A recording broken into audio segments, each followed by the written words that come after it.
Oh boy. This one hurts. This was a punch to the stomach watching this, especially that second half. But honestly, the second half was just the full realization of what was happening in the first half. The New York Knicks, they did not look prepared to handle the youth and activity that the Atlanta Hawks bring every single night. The Atlanta Hawks are a good defensive team. And they have probably the defensive player of the year on this squad, Dyson Daniels, who was basically, I think he was like stapled to Brunson's hip all night. But that said, people need to adjust. Just because that's what's happening doesn't mean you need to keep trying to keep doing that. Adjust. This tonight was a failure of adjustments by the coach, by the players themselves. And I'm not just talking about their adjustment on the court and how they play, but their adjustment mentally. I do believe they took the Atlanta Hawks for granted. I do believe they did, even though they lost to the Hawks in Atlanta. There's something about this team. I think maybe they're reading too many of their press clippings, too much of the hype. Maybe I'm responsible as well, calling them a legit contender. But a legit contender doesn't lose an important game like this on their home court. This was truly, I think, there's been several kind of annoying losses this season, but this one might bother me the most, honestly, because of what the Knicks could have done if they had taken care of business against this particular team tonight. They could have moved on to the semifinals against the Bucks, who they beat already before, who they can beat, and gotten to the finals against probably, it's going to be OKC probably. And it would have changed the narrative of this season tremendously. But whatever, we're back to, are they contenders or pretenders is really the topic of conversation for these New York Knicks. Now, I have a very specific opinion about it. This game makes it difficult to hold on to that opinion because I do believe, no doubt, that there are only, in my opinion right now, if injury, despite injuries, push injuries aside, there are only three teams that can win this NBA Cup, not the NBA Cup, the championship at the end of the season. And that is OKC, Boston, and the New York Knicks. Now, tonight, it's tough to say it because there's, when they lose to a team that shoots 41.3% on the floor, under 30% from the three-point line, and you lose in your home court, it's hard to look at them as contenders. So then it makes you wonder, are they pretenders? Well, we're going to talk about that. I do not have highlights for you guys tonight. This is not going to be as long a recap. It's not even worth it, honestly. But I will be doing another video in the interim, looking at the whole season as a whole so far and where the Knicks could be going. So look out for that. Again, if this is your first time here, welcome into the Knicks-Verse. And if you've been here before, welcome into the Knicks-Verse. And if you haven't subscribed, please do so and turn on a notification bell so you're alerted when I go live or drop a video, and hit the thumbs up button for me. Would appreciate that. And also drop your comments. I want to hear your thoughts and feelings about this game. All right, let's get into it. New York Knicks hosted the Atlanta Hawks for the first of the elimination games of the NBA Cup, and they lost 108-100. At one time at halftime, the Knicks led this game by 7 points, and they even got it up to 10 points right after the first couple of minutes of the third quarter, and then everything just shut down, and the Hawks just flipped the switch, and then suddenly they were up 9. Frustrating is beyond the word for me. I am beyond frustrated with this result. Let's get to some of these stats here. Let's get to the stats here. So, all right. So here are the Hawks stats. Like I mentioned before, they shot 41.3%. All right. But the key stat here is there's two key stats here. 104 shot attempts and 58 rebounds. 22 of them were offensive rebounds. Look at the Knicks. The Knicks only had 93 shot attempts. It's 11 less shot attempts. They had 7 less shot attempts at the half, and that's what worried me. They were being out-hustled to loose balls, out-hustled to offensive rebounds. The Knicks only finished with 12 offensive rebounds tonight. Right here, you can see, and the Hawks had 22, so that's a minus 10 in offensive rebounding. Unacceptable. Unacceptable in any way, shape, or form. The next unacceptable stat, 60% from the free throw line, 9 of 15. They were missing in the first half. Like, what are you guys doing? It didn't even look like the Knicks team that we have been watching this season. The Knicks had won 8 out of 11. And then they come in tonight and like lay an egg here to the Atlanta Hawks. And the thing is, fucking Trae Young, man. Now there's like ESPN loves the narrative. Trae Young, the Nick Killer, the King of Broadway. They love all that shit. Meanwhile, he scored 22 points tonight, but it took him 22 shots. The little fucking midget shot 36.4%. Okay, he shot 25% from the from the 3-point line. Okay, how is he the reason he's not the reason we lost this game? The reason we lost this game because Dyson Daniels played an unbelievable game against Jalen Brunson. However, what about adjustments, man? Why do you keep trying to take this guy off the dribble to the hole and try to create something and finish that way? No, dude. Adjust. Kick that ball out to somebody else. Let someone else get into the paint and kick it out to you. You're one of the best catch and shoot 3-point shooters in the NBA. Lean into that. This is it. Every night you don't play the same way necessarily. You have to play the way that will win. And Jalen Brunson did not adjust tonight. Jalen Brunson was, oh man, he shot 33% overall. 5 of 15, 2 of 6, and look, dude, he 2 of 3 for the free throw line. He did get 8 assists, which is nice. 14 points for him, 0 in the plus minus. But look at Cat, a minus 17. Minus 17. Bridges was a minus 17. Sorry. Cat was a minus 11.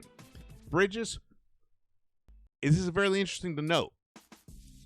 The top 2 in plus minus in the last 5 games in the NBA have been Mikal Bridges and Karl Anthony Towns. Mikal Bridges had the Knicks were better by 109 points while Mikal was on the court for the last 5 games, and Cat was number 2 in the NBA with like 70-something points.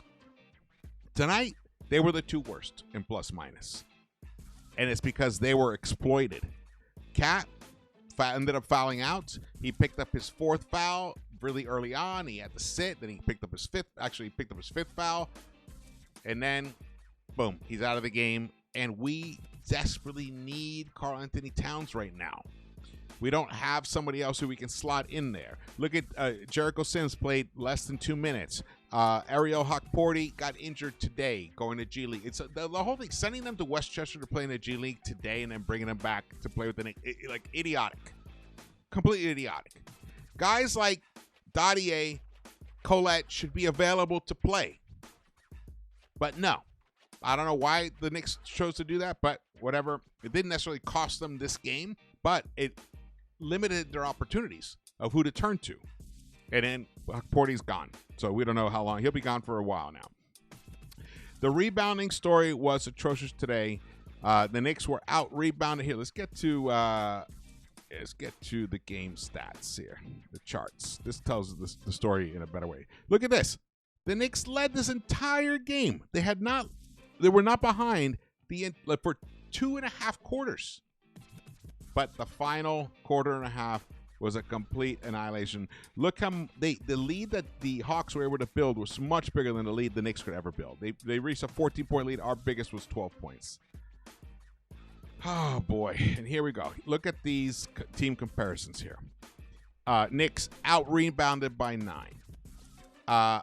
The Knicks the field goal, well, actually, all the other stats were pretty comparable. Free throw shooting was atrocious for both teams. But second chance points, Atlanta was a +2. Points in the paint, Atlanta was a +12 in points in the paint. When in a game where both teams are struggling from the 3-point line, really feasting in the paint is crucial. Tonight we couldn't finish. There were so many times we were right there, we could not finish.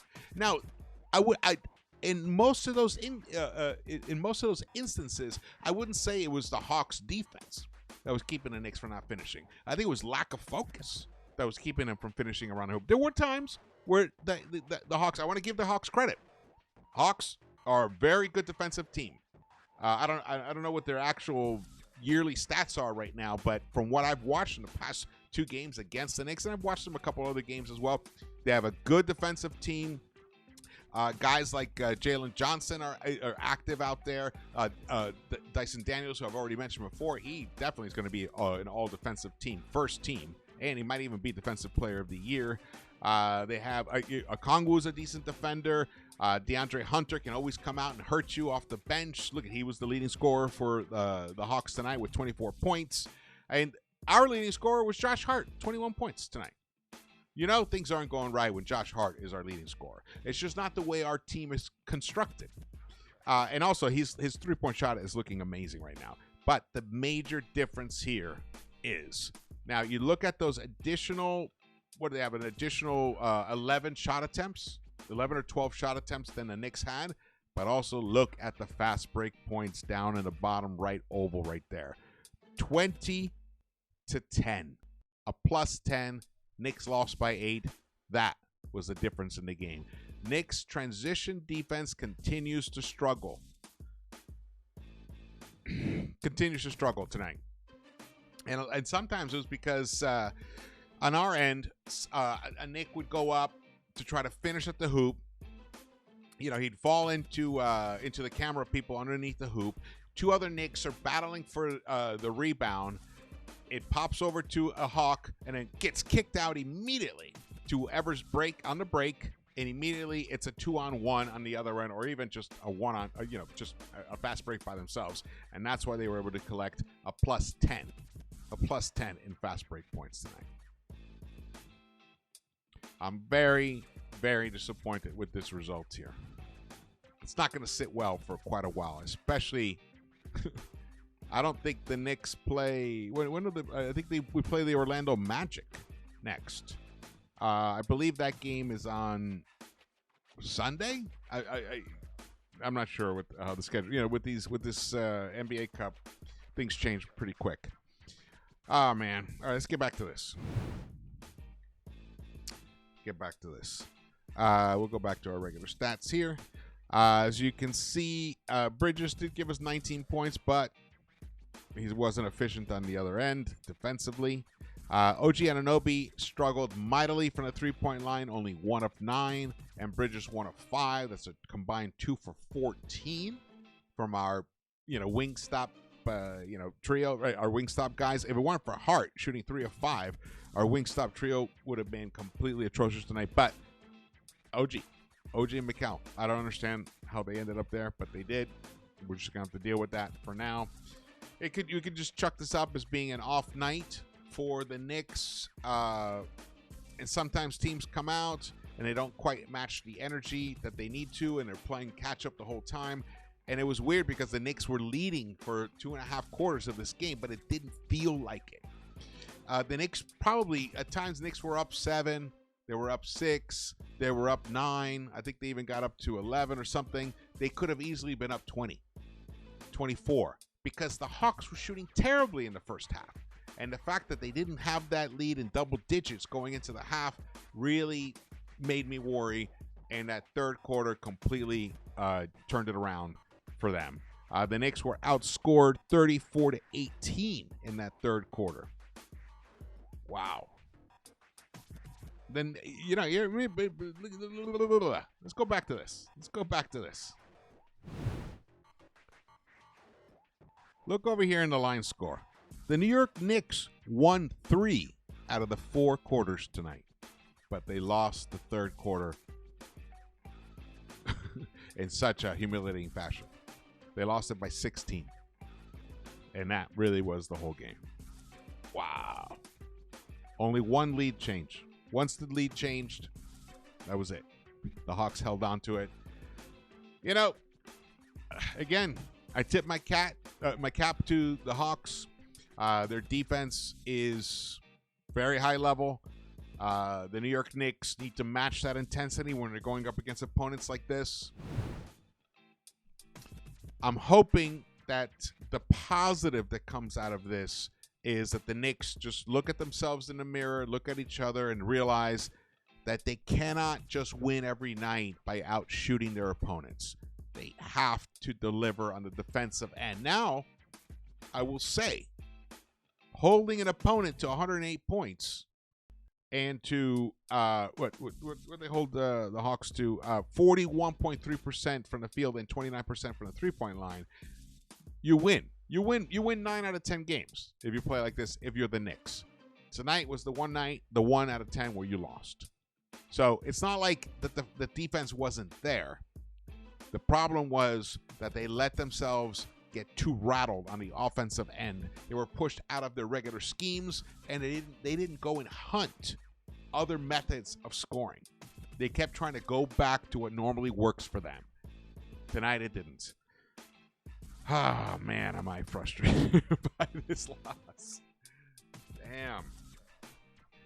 Go back to the plus minus. As I mentioned before, Mikal Bridges was the worst on the Knicks, a minus 17, and it's ironic because he's been the best in the NBA in the past 5 games in terms of plus minus, and Towns was the second worst, and he's been the second best. So this is just one of those really freakish games. But when you look at the assists, the Knicks had 27 assists, 3 shy of their 30 goal. Towns had 5 assists. Oh, Brunson had 8, nice, and Hart had 6. Bridges and OG only combined for 3. In terms of stocks, OG did get credited for 3 blocks and 1 steal, so that's decent. 4, but Mikal only 1 block. We need Mikal Bridges to inflict more physicality on the defensive end. He needs to make the offensive player fear his physicality. He needs to make them feel his breath on their necks. That's the way you're going to really truly impact this game. And then they're going to try and push their bodies into you, and then you're going to get those calls. Mikal is playing a little. His style of defense is he's basically trying to be kind of like a free agent kind of style, where he's not really sticking to his man like the way a cornerback does. He's kind of giving him a little bit of space, and he wants to close in at the last second. Well, the game is quick, and especially when you're against very quick opponents like these young Hawks are, you need to adjust the way you defend.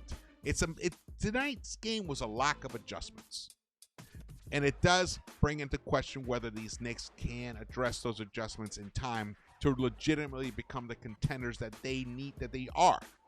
That their pedigree says they are. They have the top offense in the NBA, though you couldn't tell by tonight's paltry 100 points scored. But they have it.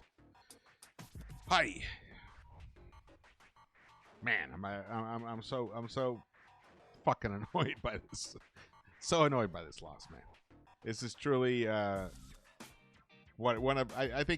honestly I do believe this is probably the worst loss of the season because of what it meant. Ricochet, who had a career high as a rookie against us the game before, only 2 points tonight. 1 of 8, 0 for 4. Jalen Johnson, 21 points, but he needed 20 field goal attempts to give us that, to give them that. Capella was an efficient 5 of 8 and got 13 boards and 11 rebounds. He played a decent game.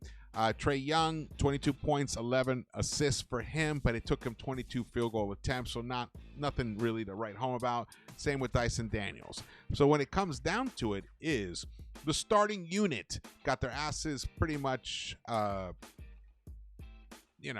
wouldn't say whooped, but they were being manhandled by the Knicks in terms of offensively. However, when it comes, then the bench came in. Look at the efficiency here. Kongwu, in his 23 minutes, finished with a double-double, 12 points, 11 rebounds for him, 6 of 10 shooting. DeAndre Hunter, who, if he could stay healthy, I'm sure Hawks fans think he could be an all-star at some point, but he probably could be a sixth man of the year if he kept playing like this. In his 29 minutes, 8 of 15 he hit 4 of his 5 3-point attempts. Only 1 rebound for him, but he picked up 24 points as the leading scorer for the Hawks. So the Hawks bench were able to score, 43 points. 43 points for the Hawks bench. And the Knicks bench, only 14 points. 43 to 14. Is that correct? That is shocking. Yep. Here it is. Over here on the right, this little chart here, this is bench points. 43 to the Hawks, 14 to the Knicks. Ay, ay, ay. Ay, ay, ay. And I'll say, there were many times where the ball was literally in Precious's hands, and he didn't treat it like a precious baby. He was kind of so cat. It got poked out of his hands twice. Times when we got the possession, poked out of his hands, and it went to the Hawks, and that was score. It amounted to a score. So there's like 4 or 5 points right there. This was only an 8-point game. Every possession matters, especially in that first half. There were several times where Towns had the ball, and he went to pass it, and it literally passed it right into the hands of a Hawk. And Jalen Brunson was also a culprit of that as well. How many turnovers did Brunson? He only ended up with 2 turnovers. I guess those were in the first half. And Towns ended up with 4 turnovers. The Knicks as a team only ended up with 12, which is pretty good. But those 12 turnovers, wow, amounted to 18 points for the opponent. Let's look at the team comparisons here. Knicks outshot them overall, but again, 11 less field goal attempts, which amounted to 3 additional field goals made by the Hawks. And when you also count that they made 4 more free throw attempts, that's pretty much the game. The offensive rebounding, 22 to 10. That was atrocious. We're a -10 there. And I want to look at points conceded off. Actually, we won the points conceded off turnovers battle. We were a +5 there, which is kind of shocking to think about that. But then when you look at the fast break points, that's 10 points right there. Woo.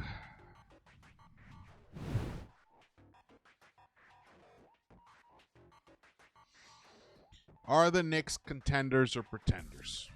Well, games like this will be used as an example of why they might be pretenders. Just the way it is. It might. What I believe from what I've seen, and what I think they're capable of, and what I know the history of a Tom Thibodeau team, and the history of Jalen Brunson himself, and and the guys he's surrounded by, and what Leon Rose has still got yet to do, and we still have Mitch coming back and Landry Shamet. This might be one of those games where you look back and you're like, it was just an off night for that offense, that number 1 in the NBA offense. And these guys are legitimate contenders. It could end up being like that. I think it will most likely end up being like that. However, the other point of view is this is the type of game that we will look back on in March when we're struggling to hold on to our playoff spot, to struggling to be one of the top 6 teams. And we look at games like this and games like the Bulls game and the previous Hawks game where you're like, and the Jazz, like, didn't take them seriously. Losing those games may have cost us a guaranteed playoff spot, where we have to battle for the play-in. Or, go back to the previous scenario, this is just an aberration. The Knicks are a lethal offensive team, and lately, defensively, they've been trending in the right direction.